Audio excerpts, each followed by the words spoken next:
નમસ્કાર દર્શક મિત્રો, ગુજરાત ક્રાંતિ ન્યૂઝમાં આપનું હાર્દિક સ્વાગત છે। વડોદરાના માંજલપુર સ્પોર્ટ્સ કોમ્પ્લેક્સ ખાતે વડોદરા જુનિયર રનની 12મી આવૃત્તિનું આયોજન કરવામાં આવ્યું હતું।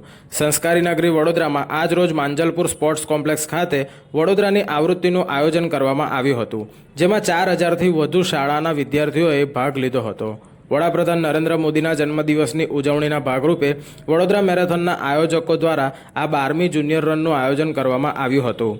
શાળાના બાળકોની સાથે આવેલા વાલીઓને આયોજકો દ્વારા પર્યાવરણની જાળવણી તેમજ પ્લાસ્ટિક મુક્ત શહેરની શપથ લેવડાવવામાં આવી હતી।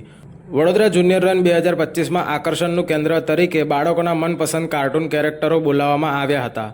દોડવું જીવન અને સ્વસ્થ માટે ખૂબ અગત્યની વાત છે તેવી વાત બાળકો દ્વારા જણાવવામાં આવી હતી। અતિથિ વિશેષ દ્વારા ફ્લેગ ઓફ કરીને જુનિયર રન 2025 પ્રસ્થાન કરવામાં આવી હતી। આ વડોદરા જુનિયર રન 2025માં નવરચના એજ્યુકેશન સોસાયટીના ચેરપર્સન અને વડોદરા મેરેથોનના આયોજક તેજલ અમીન, અતિથિ વિશિષ્ટ તરીકે ઉપસ્થિત વડોદરાના municipal commissioner Arun Mahesh Babu, Bharatiya Janata party Vadodara શહેર અધ્યક્ષ ડોક્ટર જયપ્રકાશ સોની, મહામંત્રી સત્યન કુલાબકર સહિતના પ્રતિષ્ઠિત લોકો વિશેષ ઉપસ્થિત રહ્યા હતા। બ્યુરો રિપોર્ટ, ગુજરાત ક્રાંતિ ન્યૂઝ, વડોદરા।